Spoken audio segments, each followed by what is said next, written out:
इस पार्ट की स्टार्टिंग भी वहीं से होती है जहां जुआन लाओ दुबूसी पर चिल्लाते हुए कहते हैं, दुबूसी कमीने कहीं के, आखिर तेरे अंदर कब से इतना साहस आ गया?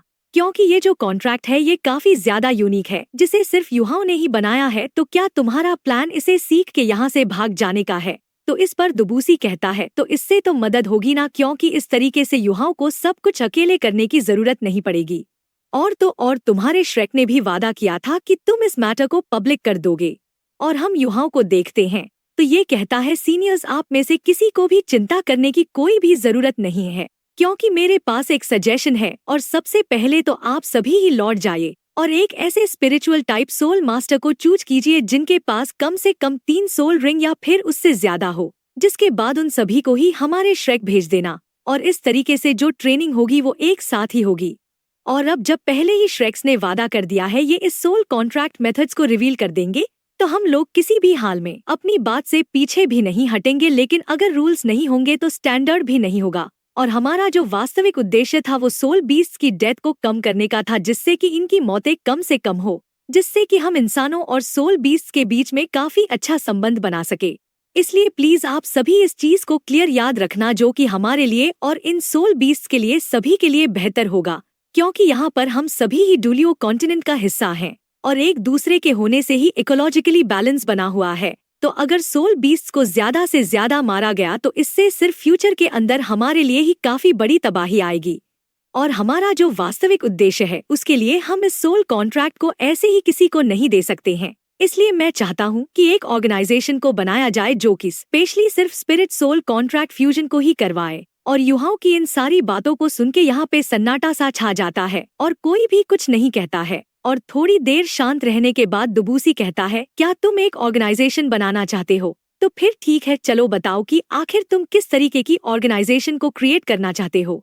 तो युवाओं कहता है, इस ऑर्गेनाइजेशन का जो असली काम होगा, मतलब कि जो मेन फंक्शन होगा, वो स्पिरिचुअल सोल कॉन्ट्रैक्ट्स को ऑब्जर्व करने का होगा, जो कि सोल मास्टर और सोल बीस्ट के बीच में होगा। और इनकी ये जिम्मेदारी होगी एक ऐसी जगह बनाने की जहाँ पर सोल बीस्ट रह सके, जहाँ पे स्पिरिट सोल कॉन्ट्रैक्ट फ्यूजन को करवाया जा सके। और हाँ, सबसे इम्पोर्टेंट बात यह है, जो स्पिरिचुअल टाइप सोल मास्टर्स होंगे वो सिर्फ इसी ऑर्गेनाइजेशन से ही बिलोंग करेंगे, और एक बारी जो उन्होंने ज्वाइन कर लिया तो वो अपनी मन मर्जी से ऐसे ही बीच में छोड़ के नहीं जा सकेंगे। तो दुबूसी पूछता है, क्या ये ऑर्गेनाइजेशन तुम्हारी या फिर श्रेक एकेडमी की होगी? तो युहाओ कहता है, सीनियर्स आप लोग बिल्कुल भी चिंता मत करिए, क्योंकि ये जो ऑर्गेनाइजेशन होगी इसे सभी के द्वारा चलाया जाएगा, और मेरी सलाह है कि ये तीनों ही एम्पायर्स के बीच में हो, मतलब कि ये तीनों ही एम्पायर्स अपने अपने रिप्रेजेंटेटिव्स को भेजें, और तो और श्रेक रिप्रेजेंटेटिव्स भेजेंगे जो कि सभी साथ मिलकर ऑर्गेनाइजेशन काउंसिल को बना सके सुपरविजन के लिए, और जितने भी डिसीजंस होंगे फ्यूचर को लेके ऑर्गेनाइजेशंस के, उन्हें साथ मिलके लिया जाएगा। और रही बात रूल्स की, तो सभी सीनियर्स को हर हाल में साथ मिलकर ही काम करना होगा, जिससे कि उनकी एकता देखी जा सके। और तभी डीटियान ताली बजाते हुए कहता है, सर्विलेंस एक काफी अच्छा शब्द है, और मुझे लगता है कि कुछ भी क्यों ना हो जाए, लेकिन हम सोल बीस्ट और तुम ह्यूमंस हमेशा दुश्मन ही रहेंगे, क्योंकि सिर्फ वही सोल बीस्ट तुम्हारे पार्टनर होंगे जो कि तुम्हारे साथ कॉन्ट्रैक्ट में एंटर करेंगे।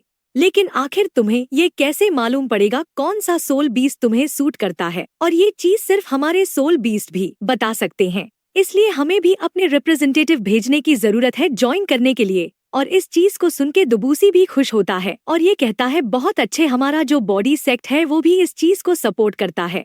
तो जुआन लाओ जो होते हैं ये कहते हैं, वैसे तो मैं तुम्हारे इस एग्रीमेंट से सहमत हूँ, लेकिन, और तभी जुआन लाओ काफी गुस्सा करते हुए कहते हैं, लेकिन क्या तुम अगली बार से जोश में आके अपने ऊपर ही हिट करोगे?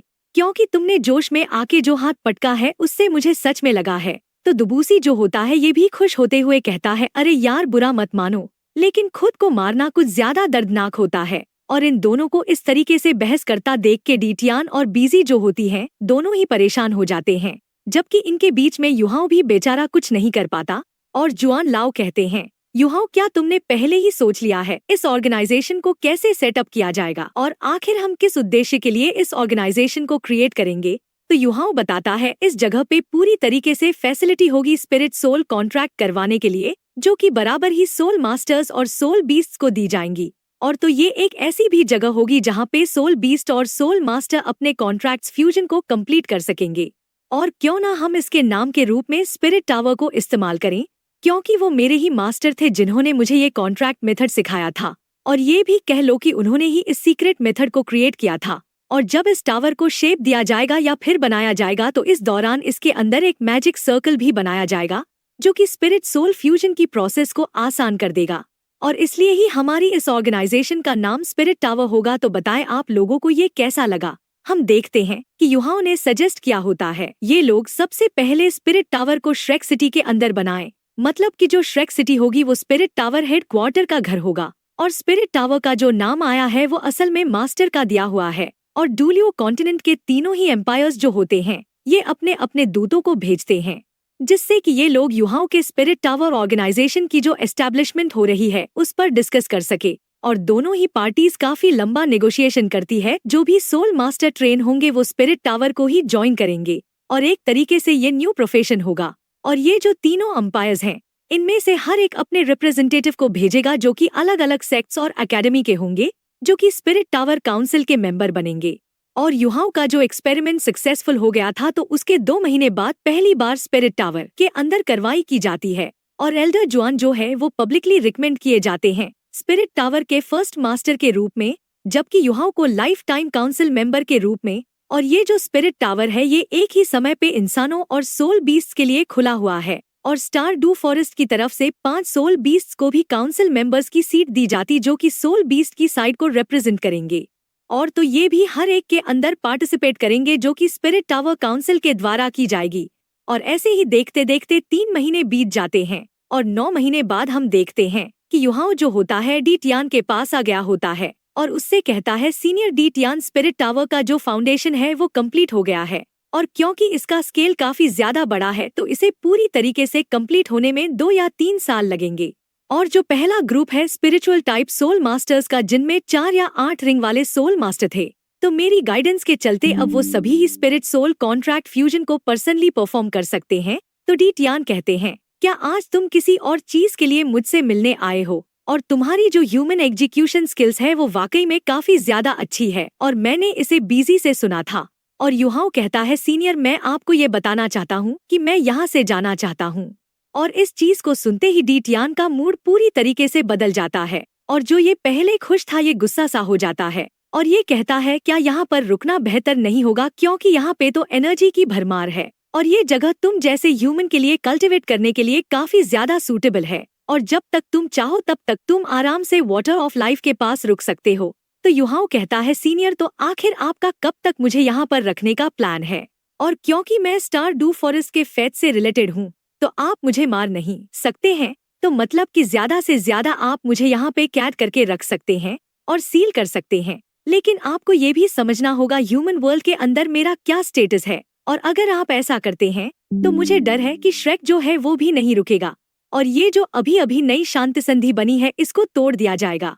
और इस चीज को सुनते डी टियान को काफी ज्यादा गुस्सा आ जाता है और ये कहता है क्या तुम मुझे धमका रहे हो? तो युहाओ बड़े शांति से कहता है नहीं ये कोई धमकी नहीं है, मैं तो बस आपको सच्चाई ही बता रहा हूँ क्योंकि मैं स्टार डू फॉरेस्ट का फ्रेंड हमेशा के लिए बनने के लिए तैयार हूँ। और तो मैं यहाँ तक आपसे वादा भी कर सकता हूँ मैं स्टार डू फॉरेस्ट के अंदर कभी भी किसी भी सोल बीस्ट को हंट नहीं करूँगा।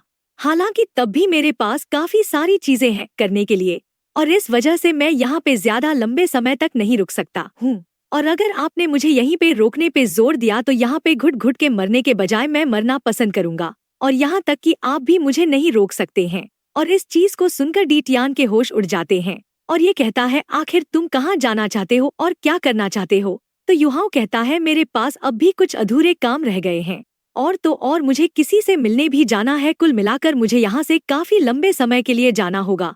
तो डी टियान कहता है ठीक है तुम्हें जो करना है वो करो, लेकिन मेरी भी एक रिक्वेस्ट है जब तुम्हारा सब कुछ निपट जाएगा तब तुम्हें लौट के आना होगा और तुम आराम से यहाँ पे या फिर श्रेक में रुकना चूज कर सकते हो।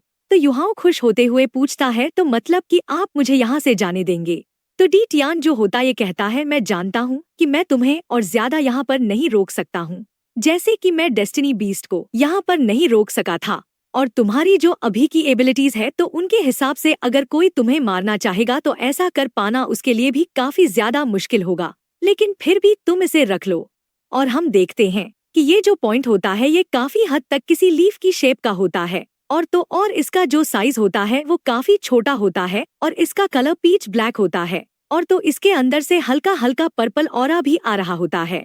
और डी टियान कहता है ठीक है, इसे अपने गले में पहन लो और इसे उतारना मत, जिसके बाद तुम बेशक यहाँ से जा सकते हो। और इस चीज को सुनकर युहाओ ज्यादा कुछ नहीं कहता और चुपचाप इस पेंडेंट को पहन लेता है और युहाओ कल्टिवेट करने बैठता है। तो ये जो होता है अपने स्पिरिचुअल सी के अंदर आ जाता है, जहाँ पे युहाओ स्काई ड्रीम और आइस एम्प्रेस को देख के काफी ज्यादा हैरान होता है। और स्काई ड्रीम कहता है क्या तुम जानते हो कि अभी अभी डी टियान ने तुम्हें क्या दिया है? तो युहाओ मना करते हुए कहता है ये तो मुझे मालूम नहीं है, लेकिन मुझे ये लगता है कि ये कुछ ऐसा है जिसे प्रोटेक्शन के लिए इस्तेमाल किया जाता है, क्योंकि वैसे भी मेरी जो सेफ्टी है वो स्टार डू फॉरेस्ट से रिलेटेड है। और इस चीज को सुन के स्काई ड्रीम जो होता है चिल्लाते हुए कहता है बेवकूफ लड़के, ये चीज तुम्हारे लिए अच्छी और बुरी भी है। तो इस चीज को सुनकर युहाओ कहता है क्या अच्छी भी और बुरी भी? तो स्काई ड्रीम जो होता है सीरियस होते हुए कहता है जो पेंडेंट डी टियान ने अभी अभी तुम्हें दिया ये उसका रिवर्स स्केल है। और युहाओ भी रिवर्स स्केल का सुन के हैरान होता है और बिंग बिंग बताती है ड्रैगन्स के पास रिवर्स स्केल होते हैं, तो अगर उन्हें टच किया जाता है तो उससे वो गुस्सा हो जाता है, यहाँ तक कि वो पागल भी हो जाते हैं। तो स्काई ड्रीम कहता है हाँ बिल्कुल इसने सही कहा और ये चीज वाकई में काफी ज्यादा शर्मनाक है जो हमें इतनी देर बाद जाके इस चीज का एहसास हुआ, और जब तक हुआ तब तक तुम इसे पहन चुके थे। तो युहाओ जो होता है इसे कुछ भी समझ में नहीं आया होता है और ये पूछता है मैंने जो इस चीज को पहन रखा है तो क्या इससे कोई प्रॉब्लम हो गई है? तो इस चीज को सुन के स्काई ड्रीम जो होता है चिल्लाते हुए कहता है हाँ बिल्कुल, ये बिल्कुल भी अच्छा नहीं है, बल्कि ये काफी बुरा है। बल्कि ड्रैगन्स का जो रिवर्स स्केल होता है ये कुछ ऐसा होता है जिसे छूना भी नहीं चाहिए। और हाँ बिल्कुल तुमने सही गेस किया कि डी टियान ने ये जो तुम्हें रिवर्स स्केल दिया है इसमें पक्का तुम्हें प्रोटेक्ट करने की एबिलिटी है। और ये जो रिवर्स स्केल है ये वही रिवर्स स्केल है जिसे वो हर 1,00,000 साल के अंदर डिवाइन पनिशमेंट को एक्सपीरियंस करता है तब ये लेकर आता है। और इसके अंदर इसकी सबसे ज्यादा इम्पोर्टेंट पावर है और इसके अंदर डिवाइन पनिशमेंट की एक हिंट भी है। और इस चीज को सुनते ही युहाओ के पसीने छूट जाते हैं और स्काई ड्रीम जो होता है काफी बुरा सा मुंह बनाते हुए कहता है और ये जो रिवर्स स्केल है इसकी वजह से तुम्हारे लिए गॉड बन पाना नामुमकिन है। और इसी सस्पेंस के साथ ये एपिसोड यहीं पर एंड होता है और अगले एपिसोड की एक्सप्लेनेशन आपको जल्द से चाहिए तो आप इस वीडियो में 4000 लाइक और 200 कमेंट्स कर दो। लाइक एम पूरा होते ही अगली वीडियो इस चैनल में अपलोड हो जाएगी। तब तक के लिए बाय बाय, टेक केयर।